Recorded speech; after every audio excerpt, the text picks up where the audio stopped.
Hocam hoş geldiniz. Hoş bulduk. İyi akşamlar. Merhaba, sağ olun Merhaba. katıldığınız için teşekkür ederiz. İyi akşamlar sevgili dilbilim severler. 76.sını düzenlediğimiz Dilbilim buluşmalarına hepinize hoş geldiniz diyorum. Bugünkü konuğumuz Central Connecticut State University'den Profesör Doktor Leyla Zidani-Eroğlu hocam. Hocam hoş geldiniz. Hoş bulduk. Bizim formatımızı biliyorsunuz zaten hocam. Hı hı. Çok fazla vakitte kaybetmeyelim istiyorum. Hocamızın çalışma alanları formal alanlarda çalışıyor. Söz dizim ağırlıklı çalışmaları var. Bugün de Specificity, Double Object Marking and File Agreement konulu çalışmasını sunacak bizlere hocam. Hocam buyurun, söz sizde. Teşekkür ederim. Her şeyden önce davetiniz için teşekkür ederim. Biz İyi teşekkür ederiz. akşamlar, günaydın. Dünyanın neresindeyseniz. Ben sunumumu İngilizce yapacağım. So thanks again for the invitation today. And I'm really happy to share a project with you that is at its very early stages. It involves the phenomenon of specificity, differential object marking, and phi marking. And let me start out with, okay, let me start out with the general consensus in the Turkish linguistics literature that establishes a correlation between overt accusative case morphology and specificity. And specificity should be, in layman's term, broadly understood as a phenomenon distinguishing between the different uses and interpretations of indefinites. So if we will look at the direct object in 1A and 1B, they do share certain similarities in the sense that these indefinite direct objects are in sentences where there is no scopal operator present, and they are situated to the left of the verb. However, there are differences. Some of these differences are morphological, obviously. I mean, the indefinite in 1A carries accusative case morphology, the one in 1B doesn't. There is also a strong observation in the literature that the indefinite direct object with accusative case is situated outside the VP, whereas the one that doesn't have accusative case is inside the VP. Now, these syntactic and morphological differences correlate with an interpretation in the sense that the one with the accusative situated outside VP gets a specific interpretation, the one without accusative case morphology and inside the VP gets a non-specific interpretation. Now, this tells us that when we look at specificity, a triggered differential object marking, the phenomenon involves the interaction of different modules of grammar. In that sense, it actually makes the study of specificity triggered differential object marking an interesting phenomenon to study because it might have implications with respect to the architecture of grammar, and it might help us actually hone in and choose among the best theoretical implementation, advancing our theory in this regard. All right. However, the picture is not as clear as it is generally assumed because there are some issues. One issue is that there is an empirical breakdown of the correlation in the sense that you can get indefinites with accusative case that have a non-specific interpretation. Similarly, when you have in 3, you have an indefinite direct object with accusative marking embedded under a prepositional attitude verb, and this can have a non-specific interpretation. The correlation can also go the other way in the sense that you have a direct object that doesn't have accusative case morphology, and it does get a specific interpretation. And these examples are from Deda, obviously. But notice that the correlation breakdown seems to be mostly limited to contexts that have scopal operators. Okay, I'm going to leave it at that. Another complicating issue has to do with cross-linguistically attested linguistic expression that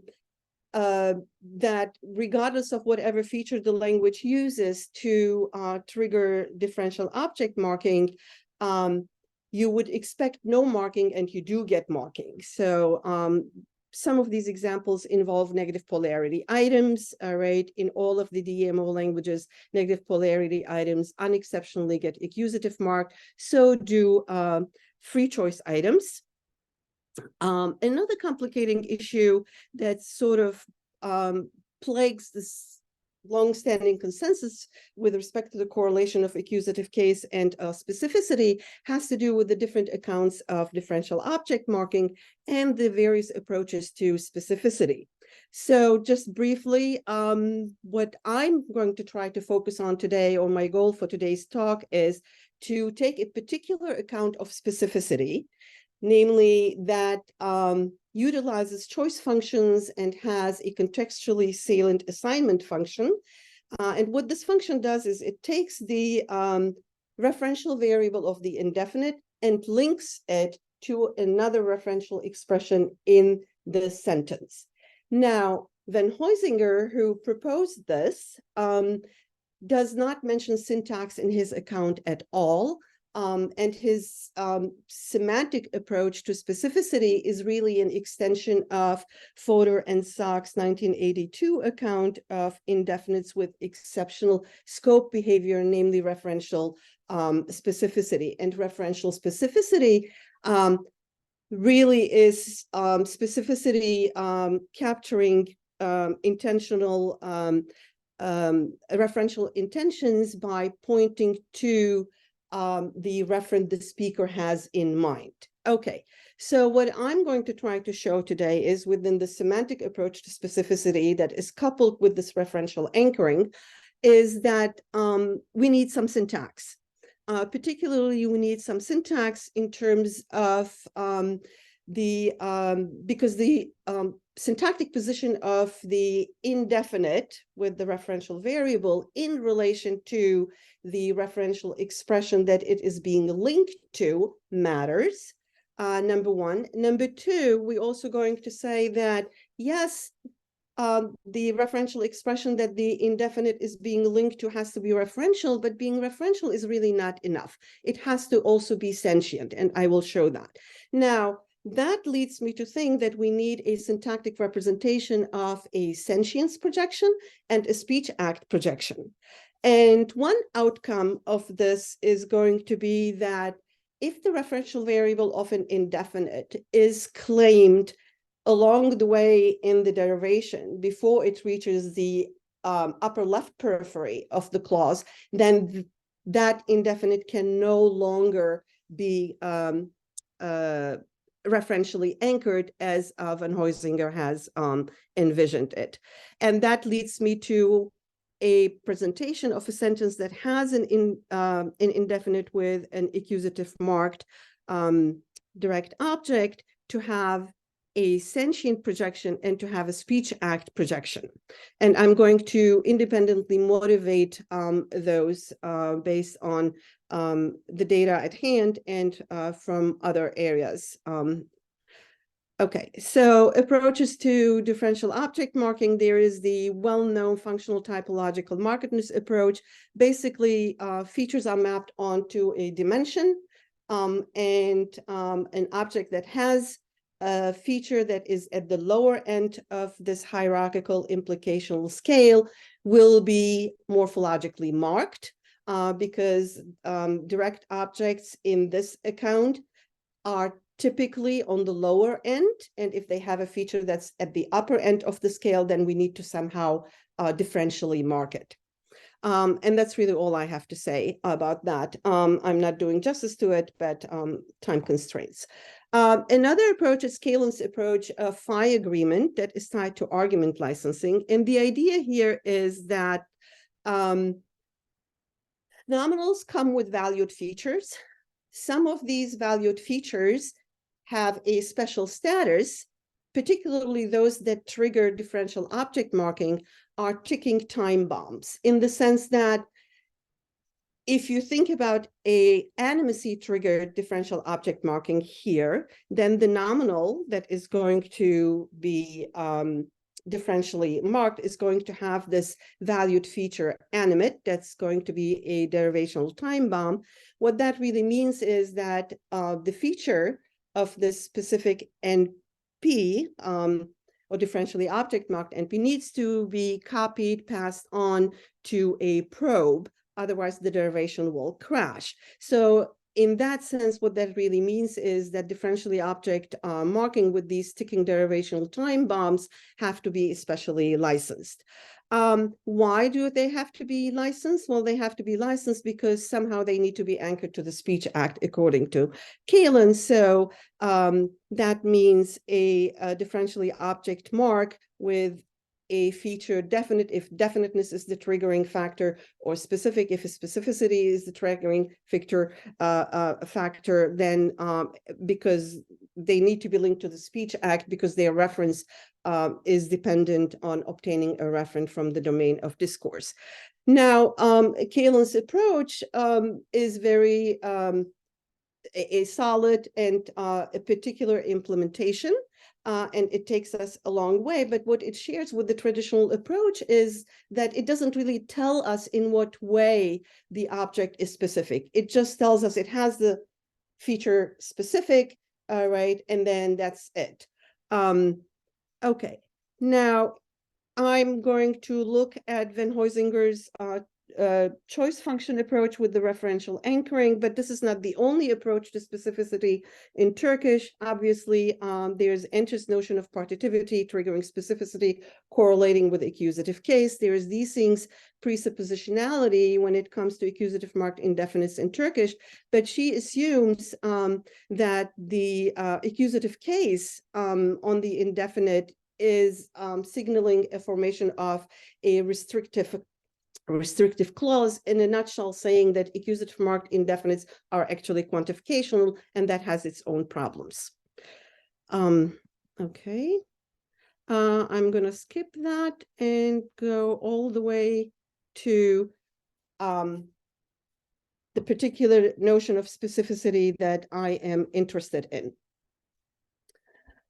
Okay, so Van Huysinger, expanding on Fodor and Sachs' notion of the referent that the speaker has in mind.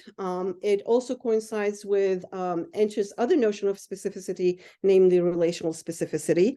And what he does is he gives specificity a semantic representation in the sense that it has to satisfy the specificity condition, such that in NP with a referential index in a sentence with respect to a file F, and the domain of file names is going to be interpreted as specific if there is a contextually salient function such that the referent of the indefinite is being linked to the reference of another expression, and that other expression is in the domain of file names. So this basically amounts to saying that specificity indicates that an expression is referentially anchored to another object. In discourse, referentially anchored means the referent of the specific NP is dependent on the referent of another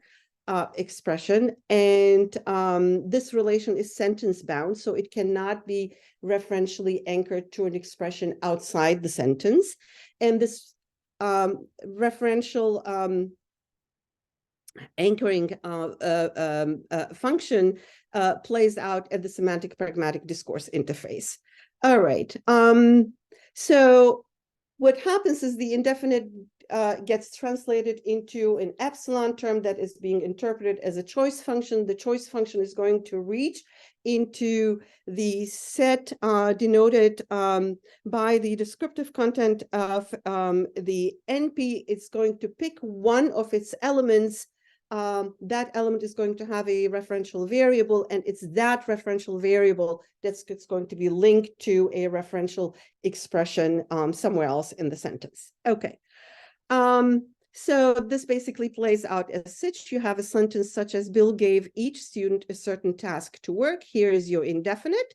And this is going to have a referential variable. And what's going to happen is the referentially anchoring function is going to link this to the speaker. And so you're going to get a speaker anchored interpretation such that it's going to mean something like there is a task that the speaker has in mind, such that Bill gave each student that task to work on. Alternatively, the referential variable of the indefinite can be anchored via this function to the subject, in which case you will get a subject anchored interpretation of the indefinite, such that there is a particular task that Bill has in mind, such that he gave each student to work on. Okay, so now in terms of potential anchors, we have speaker and subject. Well, indefinites in the literature are notorious for taking scope in positions that are otherwise not allowed for other scope-taking elements, particularly quantified expressions. So in other words, indefinites can have an interpretation outside opaque context. And so what Van Huysinger's account needs to do is it needs to allow an interpretation of the indefinite, where the value of the indefinite is going to co-vary with the variable bound by the quantifier. In addition to subject and in addition to speaker, it can also be anchored to a bound variable in the sentence. All right. So now we have this list of potential anchors. All right. Now, the question that comes to mind here is, how do we detect the readings associated with these different anchors?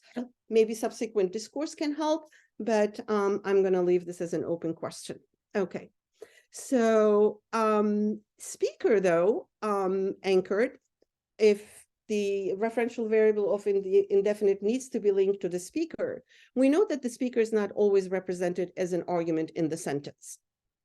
So that leads us to assume that the utterance speech act must have a syntactic representation such that the contextually salient function of the referentially anchoring can access it, and we can have speaker anchored interpretations of the referent of the indefinite. Okay, now a couple other things regarding this approach. Can this approach be extended to other indefinites and not necessarily accusative marked ones? Are there yet other undetected potential anchors? How is the indefinite nominal configurationally situated with respect to its anchor? And is referential anchoring, because it's a function, can it roam freely, or is it going to be constrained? And the answer is going to be yes, it's going to be constrained. All right, so here in 25, we have an indefinite, but it doesn't have accusative case marking. It has dative, but I think it's fairly possible to have an interpretation where the referent of bir çocuğa is linked to the speaker in the sense that there is a particular child the speaker has in mind, such that Ali got upset with that child. I think it's also possible for bir çocuğa, the indefinite, to be anchored to the subject, referentially anchored to the subject via this referentially anchoring function, where it would give us a reading of there's a particular child that Ali has in mind, says that Ali got upset with that child. And then there is this other reading that I'm going to ignore for now. Okay, so 26 just gives you basically another example of an indefinite being subjected to the same treatment. All right, but that paints a picture of accusative case no longer correlating with specificity. So this long-standing association or correlation in the literature of accusative case and specificity breaks down because all of the exceptions that we have seen, and the possibility of extending a particular account of specificity to indefinites that are marked with another case, but not accusative case. So this breakdown between accusative case and specificity is something that Cornfield in her individual work and joint work with Van Huysinger has actually pointed out, saying that partitives are not always specific, and specificity triggered by partitivity does not correlate with accusative case. And in some instances, she points out that accusative case might be there for reasons other than specificity. They might be there reasons for morphological selection. Well, this breakdown, what are we going to do now? Because there are certain observations that we were able to capture via this correlation. Well, regardless of how you want to see this correlation, existent or not existence, there is a link, or there's a notion of linking the referent of an indefinite to the domain of discourse, right? Whether it's partitivity, presuppositionality, or epistemic referential specificity, where we are speaking of a referent that the speaker has in mind. The point here is that there is a link to discourse and it cannot be denied. This notion of discourse linking regarding indefinites on the specific reading is something that actually we stumble upon in grammar more often than we think. So for instance, when we consider discourse-linked WH phrases, Pisetsky has shown that discourse-linked WH phrases can actually override superiority effects. So there is a syntactic consequence of being discourse linked. And he also points out that discourse-linked WH phrases are actually not your regular interrogative operator binding a variable. They are being discourse-linked WH phrases are being bound unselectively by a discourse operator. Similarly, we see, for instance, in multiple WH phrase constructions in German, that it makes a difference whether one or both of the WH phrases are actually delinked. Kiss, for instance, has shown that the discourse-linked feature of WH phrases, which she dubs specificity, can escape weak islands. So there is something to be said about being discourse-linked and having ramifications relating to grammar. Okay. In terms of undetected potential, what I really have to say here is that if you look at 27, this is an information-seeking question, and so if we assume referential anchoring, it seems odd for the speaker to ask about the referent of who that the speaker has in mind in trying to get that information from the hearer. So my point here is really, yes, it can be subject anchored, so in that sense it is specific, but the anchor cannot be the speaker. So even though speaker and subject are potential anchors, not all of them are all at once available. And this might actually have to do with the fact that this is a question and not a simple declarative sentence. Okay. Another issue or another context in which referentially anchoring notion of specificity becomes relevant has to do with aspect, like the evidential marker. So when we have a sentence like 28, dekan birkaç hocayı işten atacakmış. All right, I think the indefinite birkaç hocayı with the accusative mark can be subject anchored through the contextually salient referentially anchoring function, in the sense that the dean has several professors in mind that they will reportedly fire. It can also be speaker oriented, in the sense that the speaker has several professors in mind that the dean reportedly will fire. But it is also possible that actually there is no referential expression to which the referent of the indefinite can be anchored, and we can actually show this by using 28 in its loose structure, such as dekan birkaç hocayı işten atacakmış ama kimi kimleri kimse bilmiyor. So now, what is the referential expression that has the referent of birkaç hoca in mind? Okay. So these are two issues relating to that approach. All right. With respect to the potential anchors, now that we have established that referential anchoring has at its disposal the speaker as an anchor or the subject as an anchor, which of the two will ultimately be picked? Which of the two will ultimately be targeted by the functional application? And also, is it feasible that the potentially available anchors, when you have more than one available, that these anchors have in mind, are they all accessible at once in the interpretation? And there are other related issues to that that I don't have an answer to at this point. Okay. The other observation relating to the referentially anchoring approach of specificity that I wanted to touch upon had to do with where the indefinite and the referential expression serving as the anchor appear in a configuration.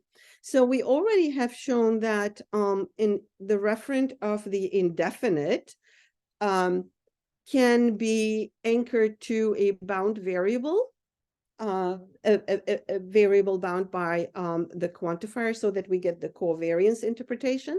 Well, if that is the case, then if we look at 30, bir öğretmen in subject position is an indefinite, and we have a universally quantified direct object. If the configurational relation between the indefinite and the anchor does not matter, then we would expect that the referent of bir öğretmen to be referential linked to the variable bound by the universal quantifier. So in other words, we should be able to have covariance, right?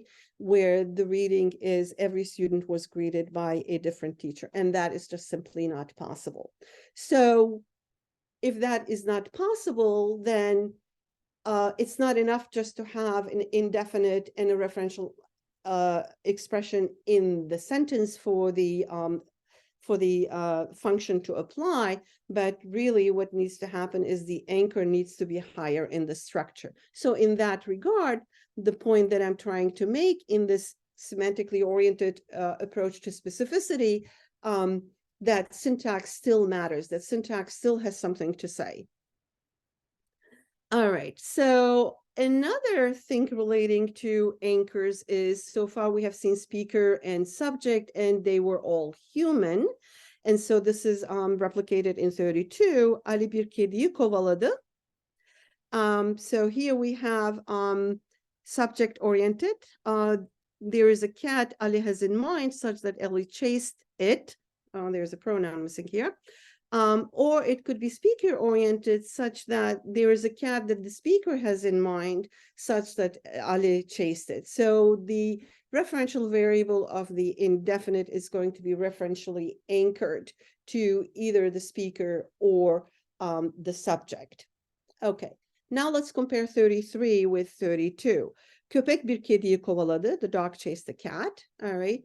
And similarly, I mean, example B and C illustrate the same point, but I'm going to focus on example A. You can have a speaker anchored interpretation in the sense that there is a cat that the speaker has in mind such that Ali chased it. That's fine. But what does it mean to say there's a cat that the dog has in mind that the cat chased it? This being anchored to the subject just does not make sense. So in that regard, what we're really trying to say is that the anchor, in addition to having being human, must also be able to be the holder of knowledge. And this holder of knowledge must somehow be communicable or communicated in discourse, in the sense that it needs to be reflected in sentence grammar. We know that beings that are capable of holding knowledge, point of view, subjectivity, experience are sentient beings.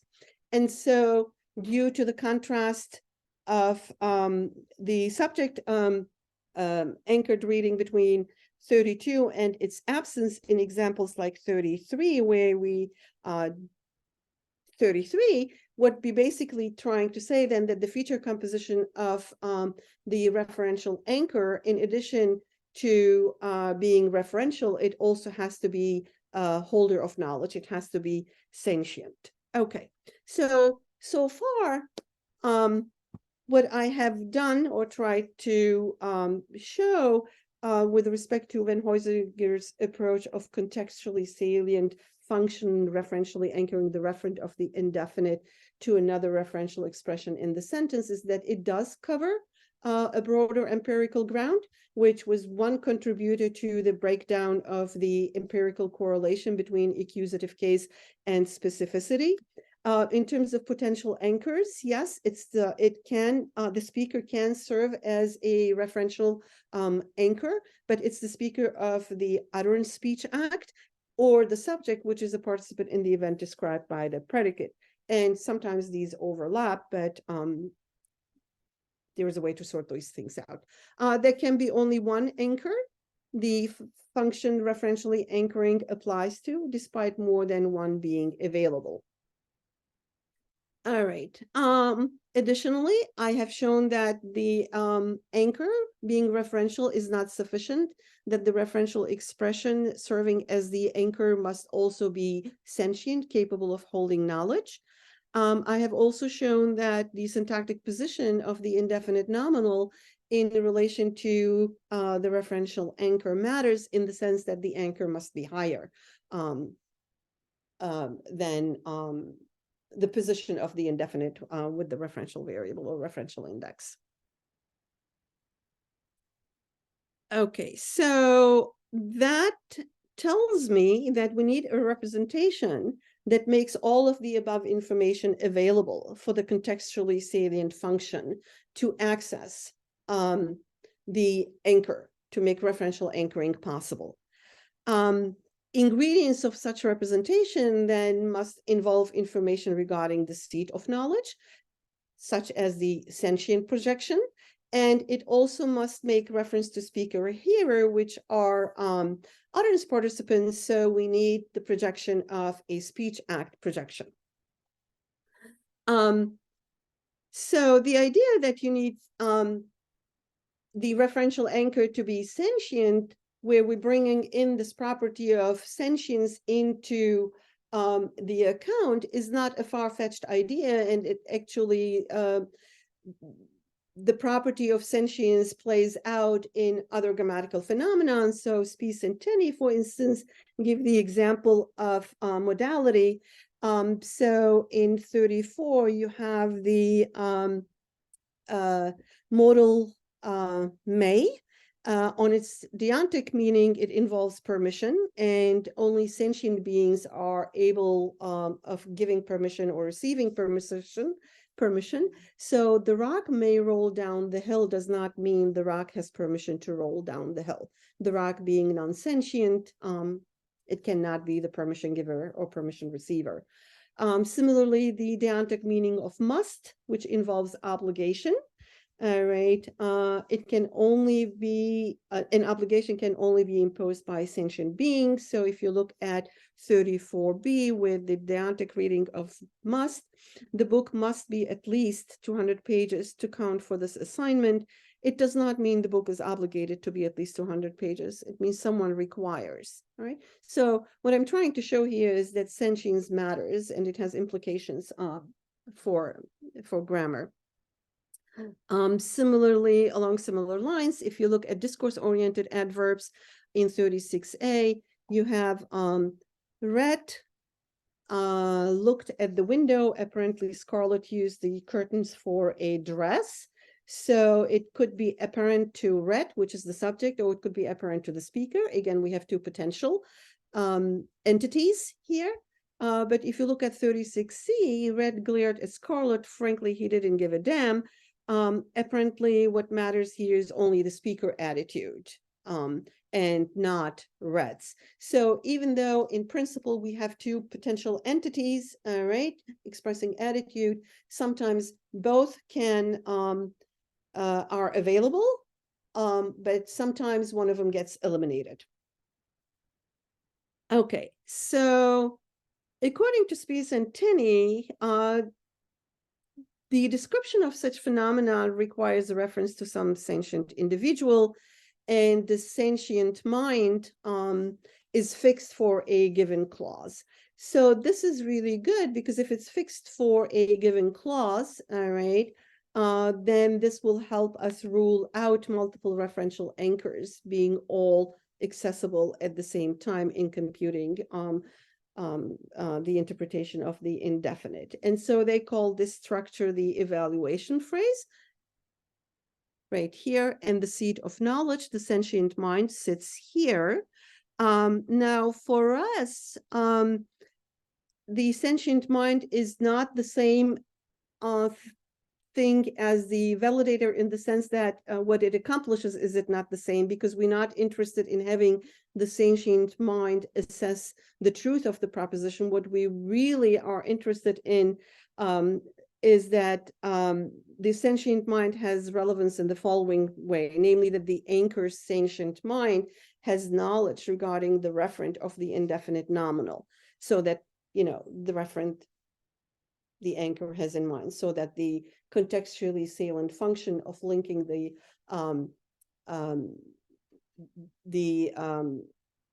referential variable of the indefinite to the referential sentient mind. That, bringing all of this information together, all right, allows us then to project a structure of a sentence that does have accusative case. And I haven't said much about this yet, but so we have substantiated the projection of the evaluation phrase, where the seat of knowledge, the source of knowledge, can come into play. What I haven't done yet is advocate for the projection of the speech act, which I will do now. One thing to note about the speech act is obviously it allows for the syntactic representation of pragmatic information, but also what is important is that the speech act representation representing the utterance speech act is limited to root clauses. Okay. So one linguistic phenomenon that advocates for the syntactic representation of the speech act comes from a particular type of vocatives, particularly inverse vocatives.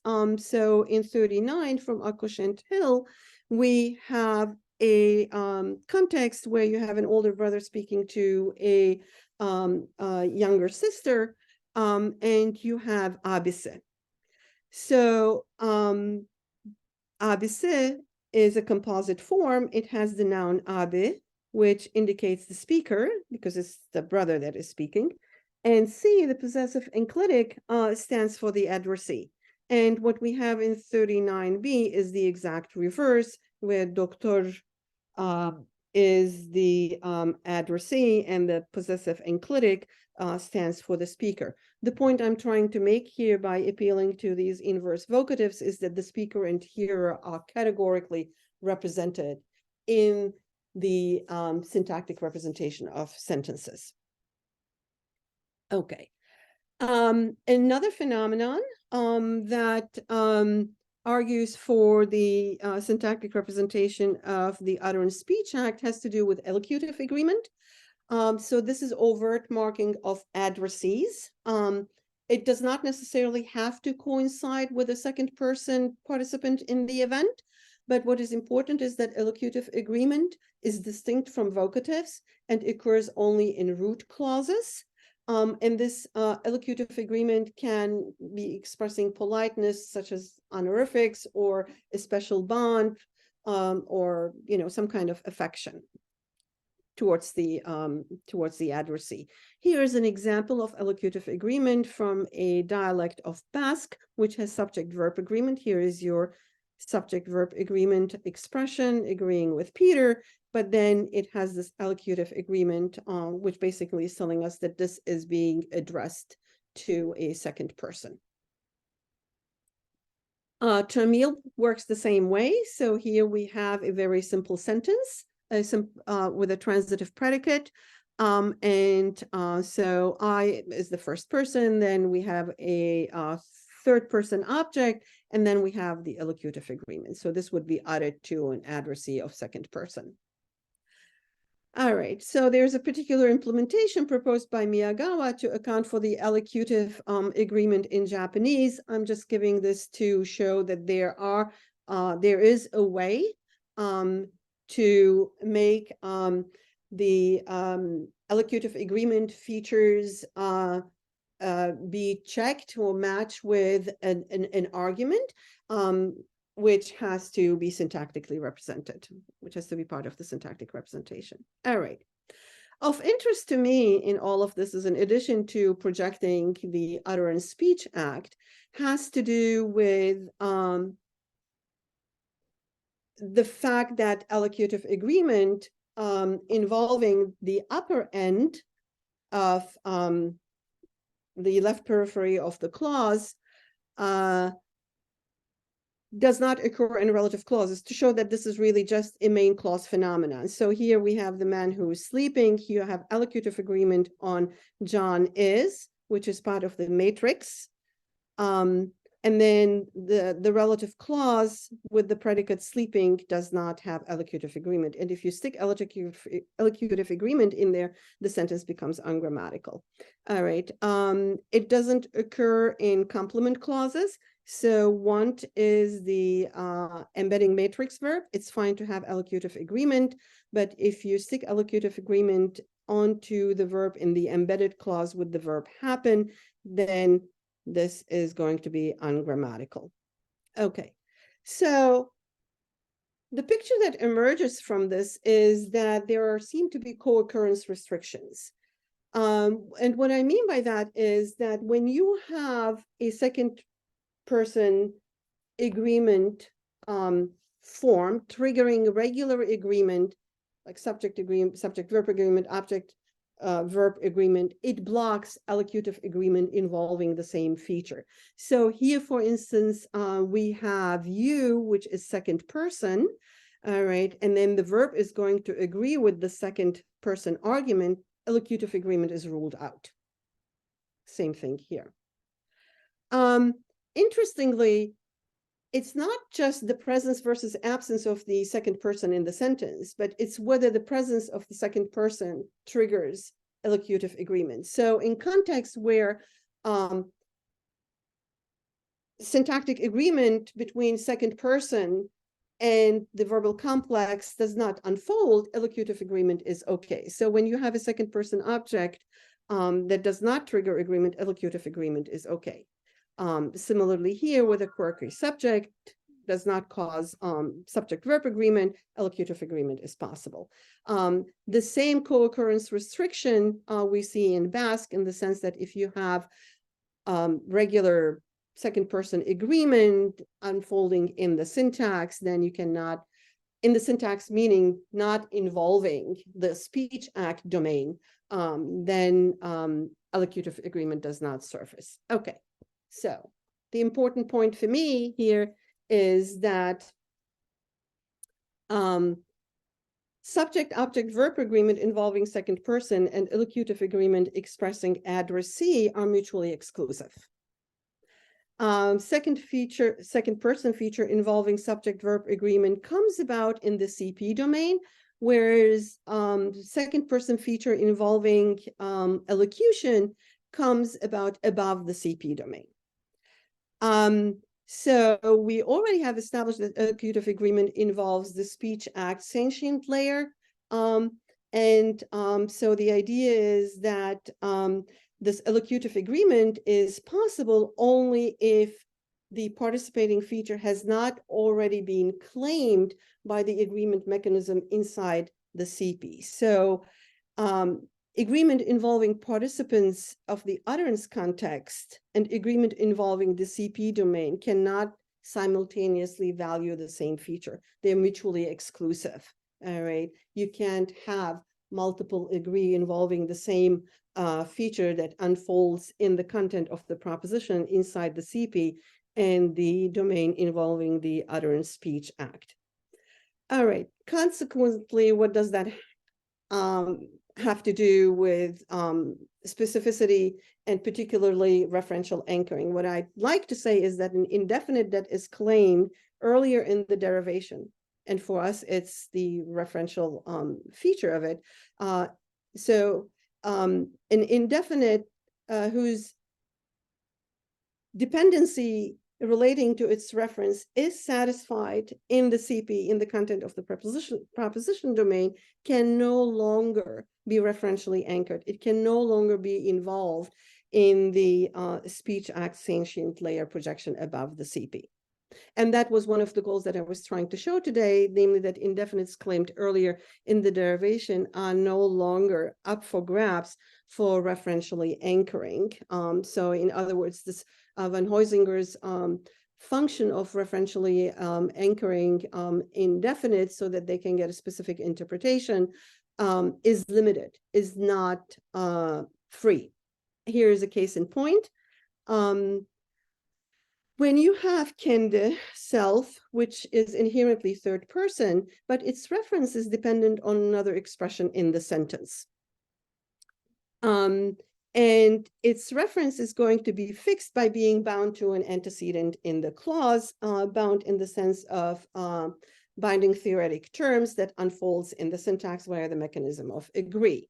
Okay, if the reference of kendi is already claimed within the CP domain, right, close boundedness or whatever other particular mechanics you have that still accounts for the clause boundedness of it.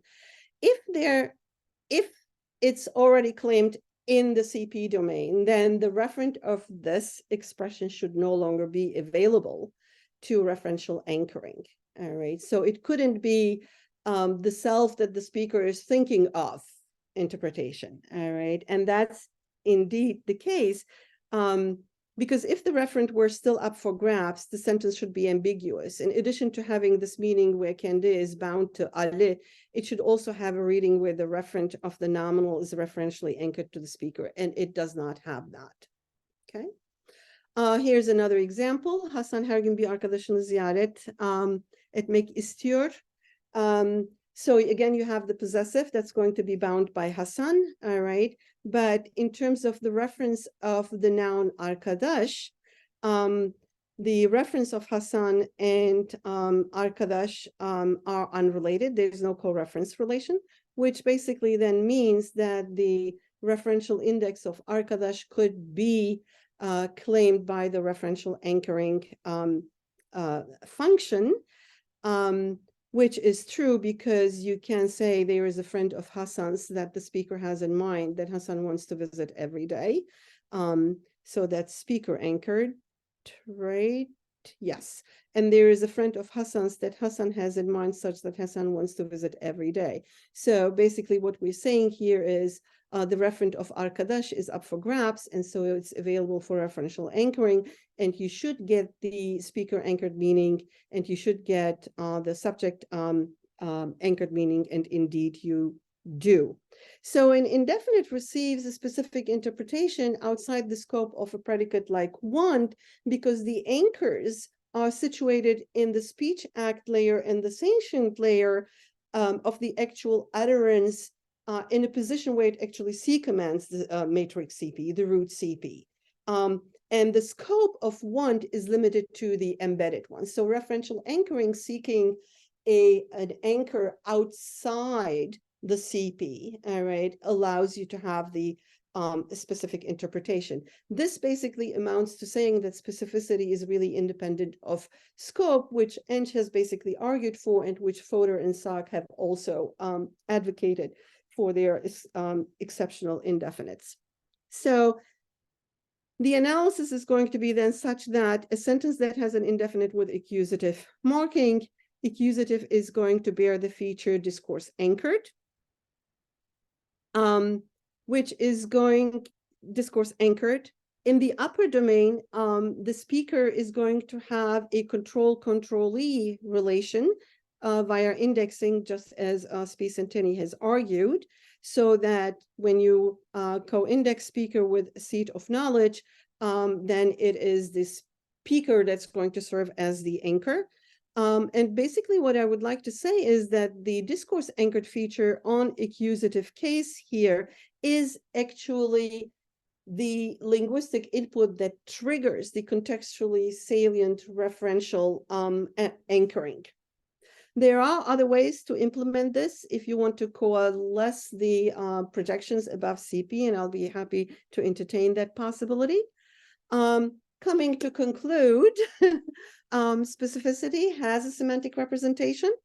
According to Van Huizinga, a contextually salient function referentially anchors the referential variable, often indefinite, to another referential expression in the sentence at the semantic pragmatic interface. Our contribution is to specify that accusative case brings to the scene a discourse anchored feature, and it is this discourse anchored feature on the indefinite nominal that triggers the contextually salient function of referential anchoring. We have captured the sentence-bound nature of referential anchoring by advocating for the syntactic representation of the speech act layer and the sentience layer at root clauses. We also have tied one type of specificity, relational here, referential, epistemic, to a representation in the syntax and the to a representation in the syntactic and semantic modules, paving the way for applications at the syntax semantics pragmatic interface with consequences for interpretation. We have also shown that mechanisms involving the speech act sentient layer exclusively positioned at the root of a clause, and those mechanisms that involve the domain of CP are distinct and mutually exclusive. There are other predictions to be tested, but all in all, the whole point of today's talk was to show that even if you have a semantic account of a linguistic phenomenon, we cannot ignore syntax. Syntax matters. And that is the conclusion. Thank you. And these are just selected references. So thank you. Teşekkür ederiz hocam bu güzel sunumunuz için. Hocamıza soruları olanlar el kaldırma butonunu kullanabilirler ya da chat box'ı kullanabilirler. Tamam. Ekran paylaşmaya devam edeyim mi? Durdurabilirsiniz hocam. Tamam, durdurayım. Kadri hocam buyurun. Evet. Kadri hocamız. Merhaba, iyi akşamlar. İyi akşamlar. Ya da size iyi günler daha doğrusu. Değil mi? Teşekkür ederim. Çok güzel, çok ilgimi çekti. Çünkü benim de bu aralar ilgilendiğim bir konuyla ilgili. O zaman konuşalım. Evet, ben de sizi bulduğuma çok sevindim. Bunu çalıştığınızı öğrendiğimi sevindim daha doğrusu. Ben de bu aralar bilginin dağılımı çalışıyorum tümce içerisinde. İşte bilen bilgiyi bilen kimdir? Konuşucu, dinleyici falan. Bu da specificity de bununla ilgili bir konu. Yani Evet. o arkadaşı kim tanıyor, kim biliyor falan gibi. Bu açıdan birçok yerde bahsettiğiniz fenomen indexical shift ya da perspective shift'e benziyor. Evet. Değil mi? Fakat sizin önerdiğiniz model bunun literatürünün tam tersi gibi. Indexical shift'te bütün tümce kurulduktan sonra en üstte bir operatör varsa shift ettiriyor ya da ettirmiyor ama daha çok böyle sunumsal bir açıklaması var. Sizinki derivational bir açıklama. Değil mi? Mesela özellikle 32. örneğinizde baktım ki indexical shift bu.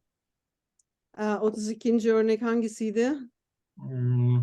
Ben buraya 32 yazmışım ama sunuyu tekrar paylaşabilirseniz.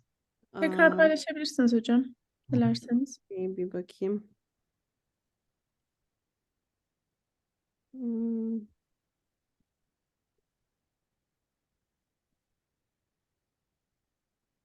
Örnek numarası 32 idi. Yanlış not almış olabilir miyim? Ama bayağı geride kaldı.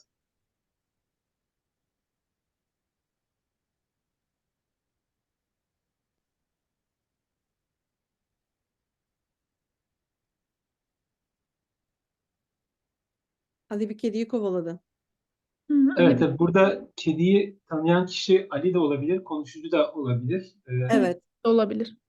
İç tümceye yerleştirmeden sanki kediyi tanıyan kim, konuşucu mu, özne mi diye bir shift var burada. Indexical shift'te bu iç tümce içinde olur. Embedded clause içinde oluyor. Burada sanki ana tümcede olmuş gibi görünüyor.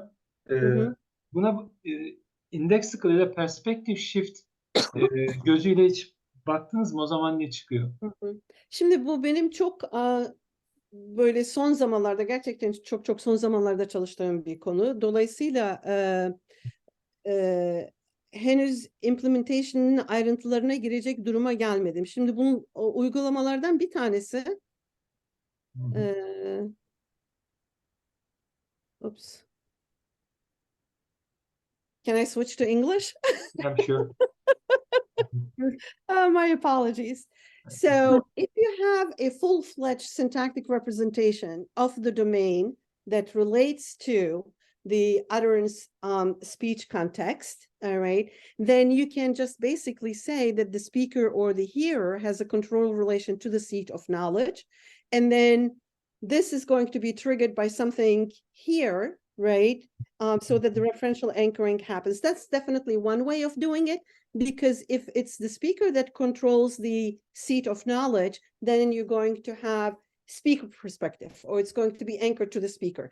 If you have hearer controlling the seat of knowledge, then you're going to have hearer anchored or hearer perspective, right?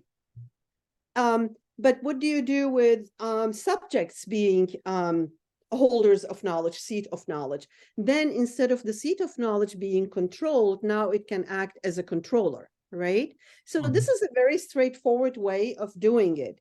Now, I think what you're alluding to is what happens if you basically have certain projections coalesce, where you're introducing the point of view. And you're absolutely right. You would need to show some assignment function manipulating syntactic operators, which are semantic monsters, right, that do allow for the shift. So yes, this is a viable way of looking at things. It should be definitely pursued. Okay. So I agree with you, but I haven't gotten there yet. All right. Just one more quick comment and question. The anchor of the specificity could be the addressing questions. You had an example like this. Ali kimi gönderdi, for example. Yes. So this anchor could be the addressee easily, right? Yes, because in questions, exactly. epistemic primacy shifts to the addressee. Yes, So actually, if the addressee holds the primacy, could be the anchor of the indefinite pronoun.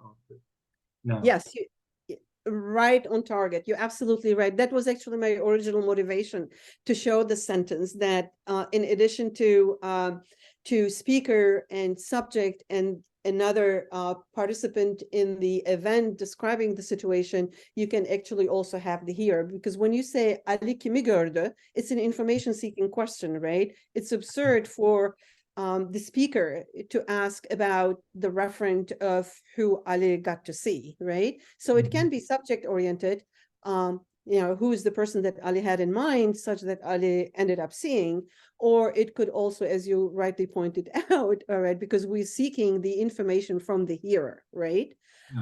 In interrogatives.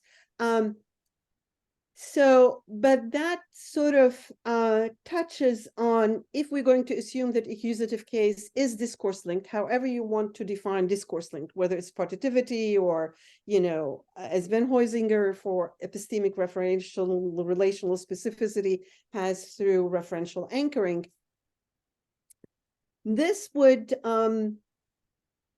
suggest that when you say Ali kimi gördü, all right, if it's referentially anchored, that kimi means something different than an irregular information seeking question, if we were to follow Pazetsky's account, where discourse linked WH phrases do not represent regular interrogative operator variable binding, right?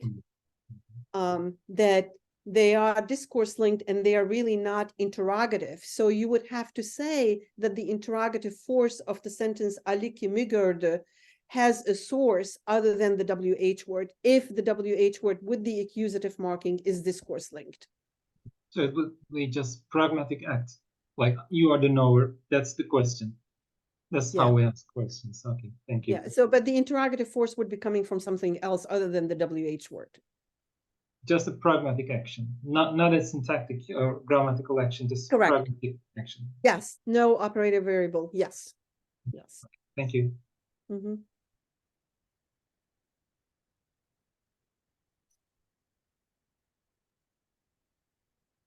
Başka sorusu olan varsa biraz bekleyelim hocam. If there is no one else, I have another comment and question too. Because it's just my topic. Yeah. D and mış. You said D and mış may change the interpretation of it indefinite. I think this is absolutely on point here because I think the difference between D and mış is the primacy, epistemic primacy of the speaker. So when I say dekan birini kovacakmış ama kim olduğunu bilmiyorum. So mış means I am not in primacy Yeah. position of this knowledge. But Yes. the means I am in primary position, epistemic Yes. primacy I have. So it is quite to the point that mış triggers the interpretation where the indefinite is not anchored to the speaker. Because mış doesn't anchor the speaker for knowledge. It actually means I'm not the knower of this proposition. Someone else is. So I heard it from someone else. So it just makes a lot of sense in that way. Yes, I agree. I mean, that's another unexplored area, right? Yes, direct I'm specific trying to specific explore that area right now. We should definitely talk. Yeah, I will get in touch with you. Thank you. I don't know if you have my email, but I can type my email. Yeah, sure, please. Evet, İDÇ'nin yararlarından biri daha tabii böyle şey. Evet ya, gerçekten tam aradığım kişiyi buldum diye.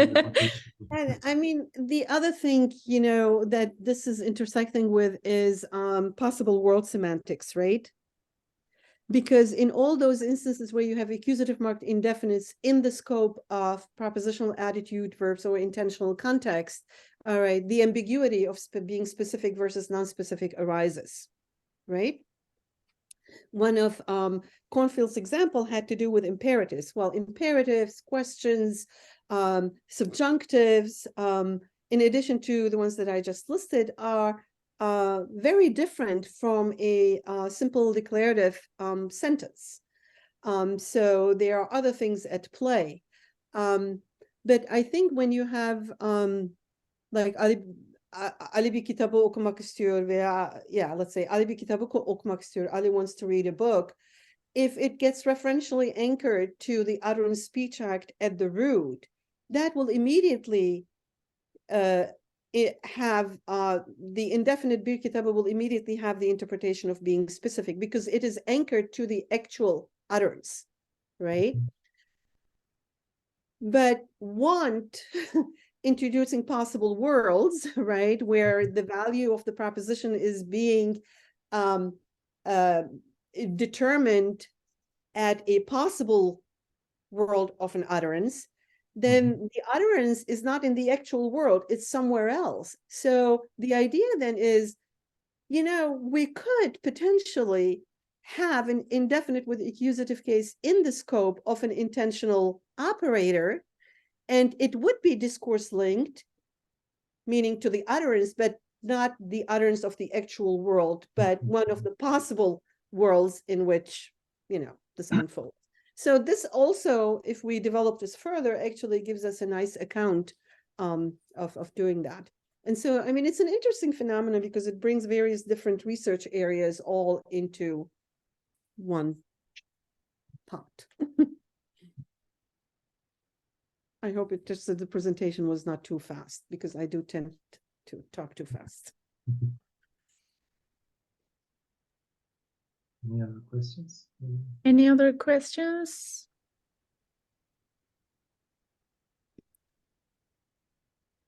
Okay, but then again, want is quite weak in creating a possible world. Just not like say, not like said. Said actually creates a new speech act. So it could be interesting to test it in a new speech act embedded under say. Ali Yes. her gün bir arkadaşımla görüşüyorum dedi. Mhm, mhm. So who is the seat? Who is the anchor in this position? In this case, the speaker or Yeah. the subject? So it's Mm. exactly like indexical shift. Yeah, I think that relates to what you're pointing out earlier about the shift of the point of view with indexicals. Mhm. And I think that's one of the things that people have brought up in with respect to allocutive agreement, that, you know, in addition to having this allocutive agreement, you seem to have these indexical shifts, monstrous agreement, right? That somehow seems to be interacting. Yeah, yes, you're right. Thank you. I think Selçuk Hoca has a question or a comment. Buyurun hocam. Hocam buyurun. Mikrofonum Ee, kapalı. Evet. Hocam teşekkürler. Leyla hocam. Çok ilginç bir konu. Çok teşekkürler paylaştığınız için. Bu şeylerle ilgili olarak benim tam anlamadığım bazı konular var. Onları belki paylaşabiliriz beraber. Öncelikle bu iş için sentaks ne kadar gerekli? Yani şart mıdır acaba sentaktik bir analiz mesela? Biraz önce mışla ilgili bir örnek vermişti Kadri. Yani bir şeyin sentaktik analizini yapabilmemiz için belki daha net sentaktik şeylerimizin olması lazım diye düşünüyorum. Yani sentaks olmadan da çözümleyemez miyiz onu? Hani bu tür diskursiv şeyleri, bağlantıları kurabilmek için tümcedeki tüm diskursif bağlantıları kurabilmek için o zaman sentaktik bir şeye mi ihtiyacımız var? Benim kafamda aslında o tam olarak oturmayan şey bu. Belki biraz daha fazla, daha böyle hani sentaksın kendi işte ne bileyim uyumdu, K buyurmaydı, işte adalardan taşınmaydı falan gibi hani daha sentaksi ilgilendiren bir takım kısıtlıkların burada herhalde olması gerekir diye düşünüyorum ama bunlar genel sorular. Şeyi merak ediyorum ben, özellikle specificity ile ilgili olarak. Hani konuşucunun zihninde olması, hani yani böyle olduğu zaman işte onu SAP'a bağlayabiliyoruz, işte speaker phrase'e bağlayabiliyoruz ama konuşucunun kafasında belirli bir gönderge olmadığı zaman, belli bir referent olmadığı zaman da esasında accusative case kullanılabiliyor. Mesela Ali bir kediyi kovalayacak da yani olabilir. Yani bir kediyi kovalamayı düşünüyor olabilir. Belirli spesifik bir kedi olabilir. Veya öyle bir kedi olmayabilir ortalıkta. Bir kediyi kovalayacak herhangi bir kedi olabilir bu. Böyle bir durumda yani accusative'i doğrudan doğruya speaker'la ilişkilendiremeyiz herhalde veya subject'le de ilişkilendiremeyiz. Yani olası bir durumdan söz ediyoruz çünkü burada. Bununla ilgili mesela referentiality çözümlemesi acaba ne der veya ne kadar geçerliliğini korur? Bir onu sormak istiyorum. O genel kafamdaki soru dışında. Hani bu daha net bir konu çünkü. Bir de belki ilgisi olabilir. Siz şey demiştiniz 30 numaralı örnekte ama örnek şöyle bir şeydi yanlış hatırlamıyorsam. Bir öğretmen her öğrenciyi selamladı. Burada farklı bir öğretmen olmuyor. Yani öyle bir variable okuması yoktu. Ama focus olursa ben alıyorum bu okumayı. Yani dolayısıyla focus'un da bu işlerle bir ilgisi var gibi geliyor. Yani özellikle de Neyi bu fokus e, ediyorsunuz?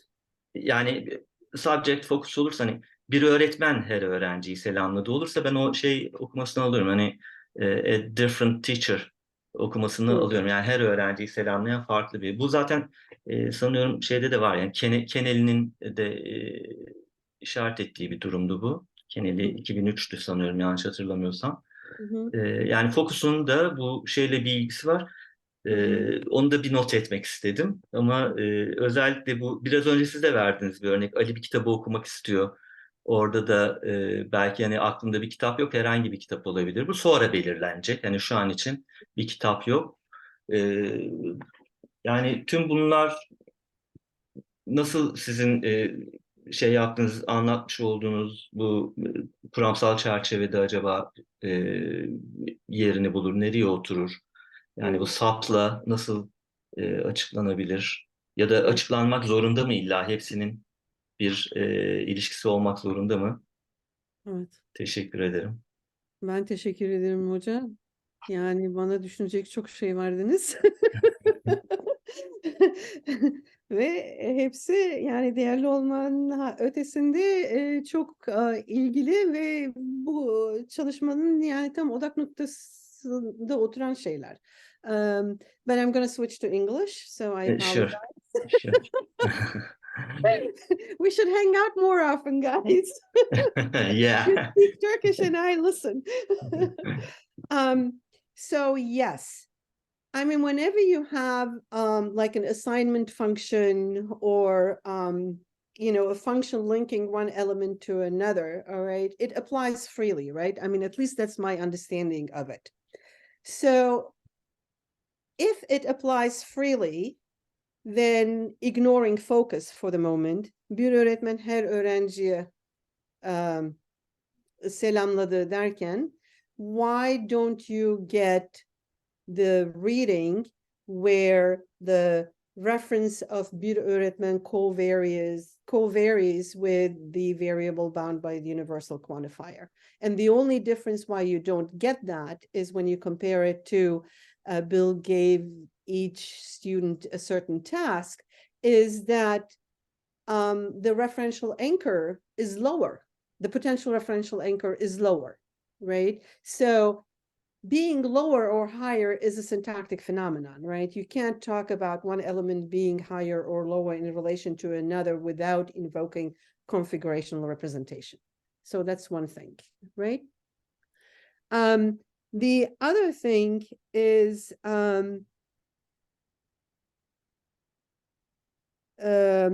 that you mentioned had to do with future and focus. I think when I listed opaque context, so if you have like an intentional context or a prepositional attitude verb, or if you have subjunctives, right? If you have imperatives, and I think we can take future as well, they pretty much give you the same outcomes in terms of the interpretation of the indefinites, right? So if you say Ali bir kediyi kovalayacak in the future, all right, you can have speaker anchored interpretation, you can have subject speaker interpretation, right? But I think your point is, well, it could be any cat, right? It doesn't have to be the one that the speaker or the subject has in mind. Then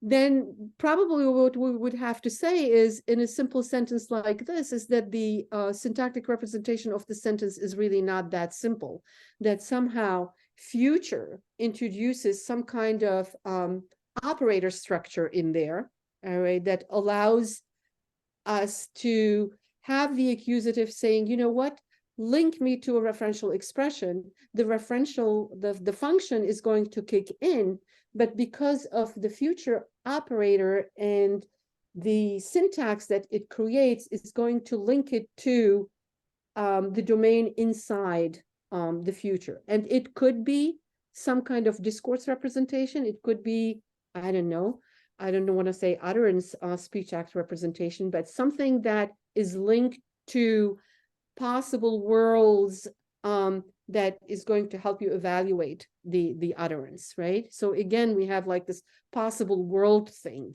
So specificity is really then something where the referent of the indefinite is linked to the speech act salient projection of the actual utterance. And when you have like what I think it was Kadri, right? Like when you have like with say, all right, these are speech act verbs, right? So they introduce their own speech. You could assume they introduce their own speech act projections, all right? So that would allow you not to link it to the actual utterance projections at the root, but link it to the speech act projection in the embedded clause, right? So that's really all I have to say at this point. Yeah. I don't know if that is Ya, satisfactory. teşekkür ederim. Bu en son örnekte hani bir hani root clause olmak zorunda ya. Ali bir kitabı okumak istiyor da root değil. Bir de o durum var. Değil mi? Bir Hangi? kitabı okumak hani iç tümcede kalmış oluyor bir Ha, kitabı. evet. Değil mi? Root olmayan bir şey. Hani Evet. orada belki o da değerlendirilebilir ayrıca. Evet, yani aşağı yukarı aynı yaklaşımla yola çıkmamız Evet, gerekiyor. evet, Yani evet.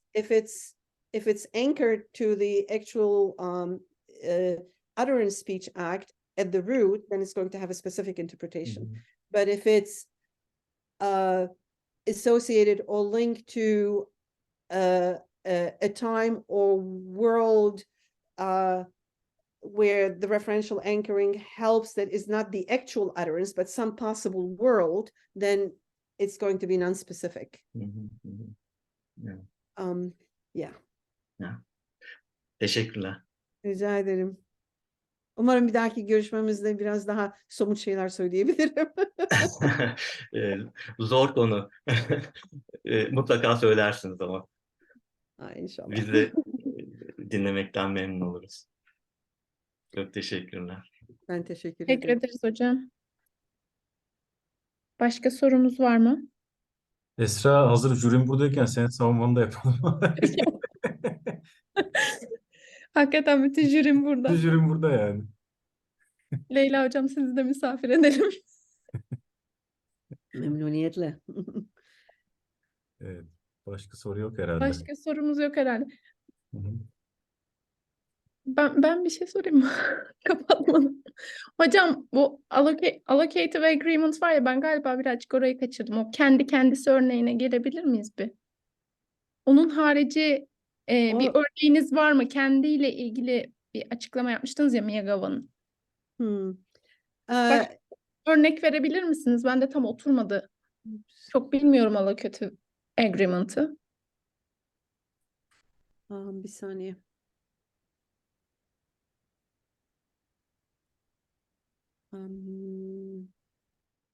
Ben şu an Kendi mi diyorsun? Let me share.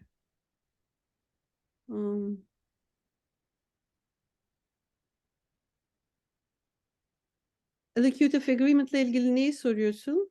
onu tam anlayamadım ben de. Kendi Ha. haricinde başka bir örnek de var mı? Türkçe'de allocative agreement gösteren. Türkçe'de allocative agreement yani ona en yakın Faruk'un çalıştığı konular nerede? Yani ona da allocative denmiyor çünkü allocative'la vocative birbirinden çok ayrı. Ama the idea is that there is marking in the verbal domain that makes reference to the adversary. Hı hı. And the adversary does not have to be a syntactic argument of the predicate. Yani mesela şurada mesela allocative agreement subject verb agreement'ın dışında eğer bunu birisine söylüyorsan the addressee, the hearer, seninle onun arasındaki işte sosyal mesafe olsun, saygılılık olsun, işte ne bileyim ben duygusal yakınlık olsun, her ne olursa olsun bunu cümlede belirtiyorsun. Allocative. Tamam mı? Ama mesela diyelim ki hani sosyal statüsü aynı olan çok samimi olduğun bir arkadaşla sohbet ettiğin zaman bu cümleyi kullandığın zaman allocative agreement kullanmıyorsun. I see. What you mean. Okay. Teşekkür ederim.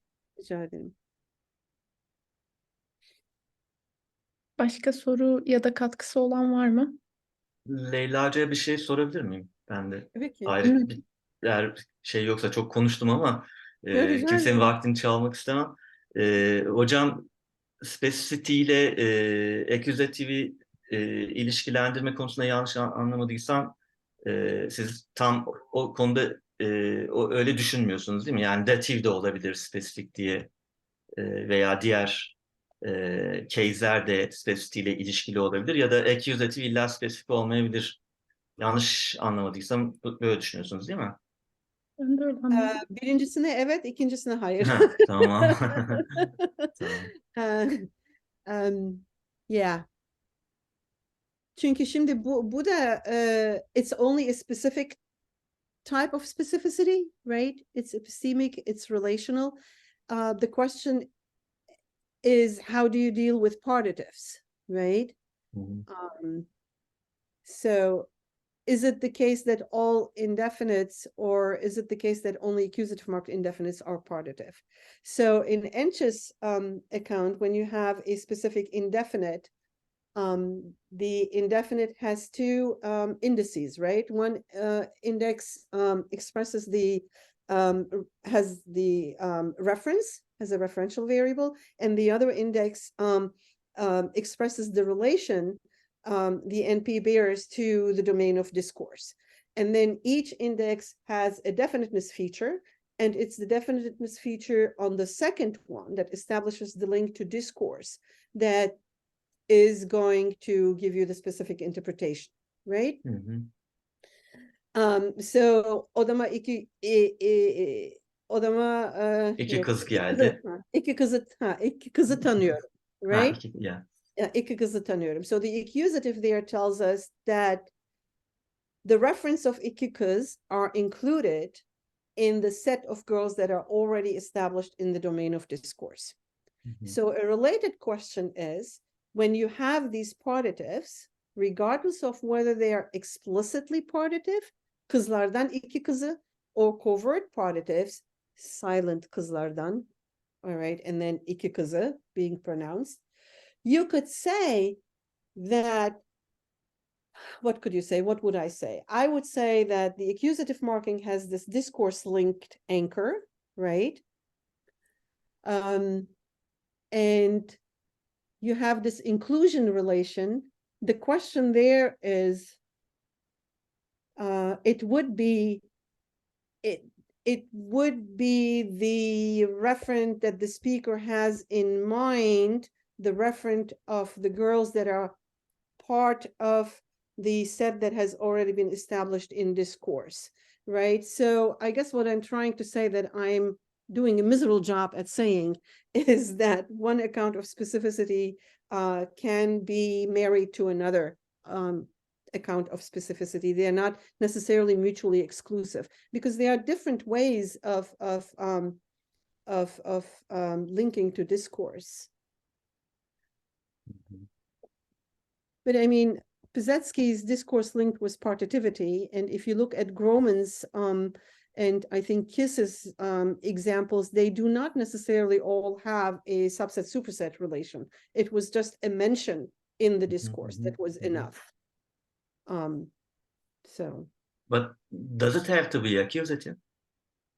no, based on those, in terms of epistemic, referential, no, it doesn't.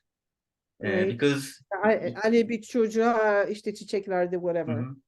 You Right? can have the same reading with a dative marked NP. Yeah. Yeah. For example, iki kıza bakıyorum, meaning I'm seeking two girls. Yes. I think that was the point that I was trying to establish when I was yeah. looking at the coverage of Van Huysinger's functional referential anchoring. So what does accusative has to do here? Has to do here? Yeah. So instead of why is it specifically accusative? Why do they say that? Yeah. So instead of saying that accusative has a special status, what we Yeah. could say is that overt case marking gives Yeah. you, allows you to have referential anchoring. But when you say referential anchoring, you mean accusative? Yeah, I'm sorry. You mean specificity or discourse anchoring? So, good question. So think about discourse anchoring as an umbrella term.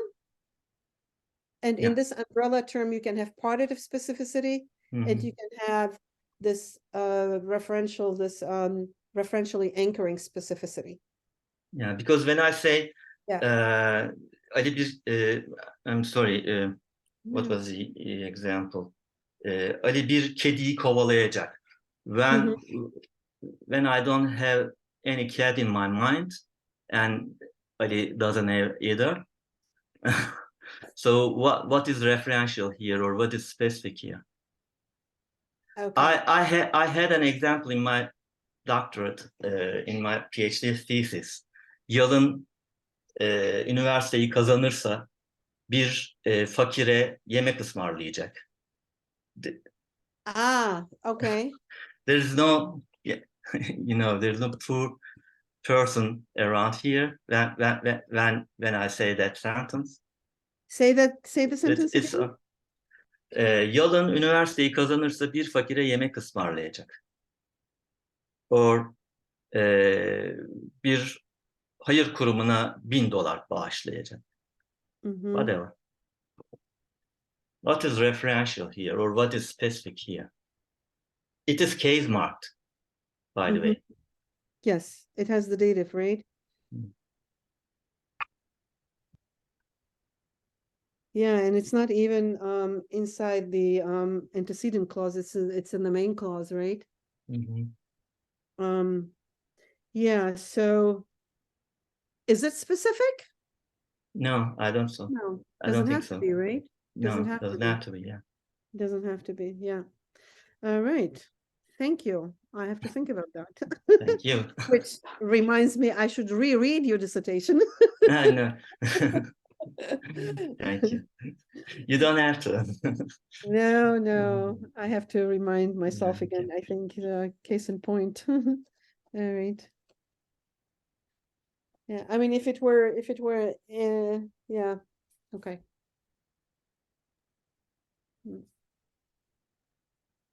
Sohbet güzel gidiyor. Sorular varsa alalım diyeceğim ama any questions?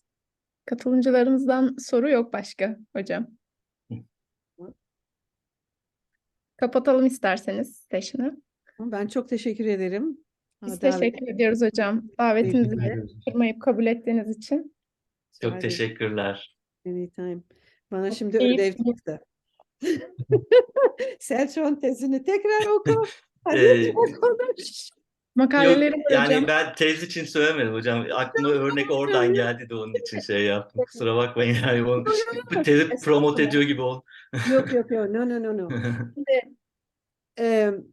Bu alanda çalışmanın, yani özellikle bu specificity, scope alanında çalışmanın en büyük zorluklarından bir tanesi, native speaker'ların judgment'ları bile aynı olmayabiliyor. Evet, Kimisi evet. scope almaz diyor, yok kimisi scope alır diyor. İşte kimisi evet scope alır eğer böyle bir context yaparsan. Context yaptığın zaman zaten o zaman cümle yapısının özelliklerinin dışına çıkıyorsun. Yani it becomes discourse, right? Yeah. So evet, onu bir şekilde bu konuları ele alındığı zaman sabit tutulabilse belki daha iyi olacak ama onu da yapmak o kadar kolay değil yani. Aynen, evet. Evet. Hocam size başka bir ödev daha verelim. Bundan sonraki İDÇ'lere de tabii ki katılıyorsunuz, değil mi? Tamam, benim için zevk. Belki o zamana kadar çok hangout etmiş oluruz. Sunumun yarısı en azından Türkçe olabilir. Bekleriz. Bekleriz hocam her zaman. Çok teşekkür ederim. Benim için çok zevkliydi, farklıydı. Bu fırsat için çok teşekkür ederim. Çok eğlenceliydi. Çok teşekkür Biz ederim. teşekkür ederiz hocam. Chatbox'tan da teşekkürler var size. Sağ olun. Evet, önümüzdeki hafta ne var? Önümüzdeki hafta doçent doktor Melike Üzüm hocamızı dinleyeceğiz. Türk dillerinde kanıtsallık Özbekçe örneği Başkent Üniversitesi'nden. Haftaya hepinizi tekrar bekliyoruz. Haftaya görüşmek üzere. Kendinize iyi bakın. Teşekkürler hocam. Instagram, YouTube kanallarından takip edebilirsiniz linkler için. Teşekkür ederiz hocam. Evet, teşekkür Herkese ederim. katılım için teşekkür ederiz.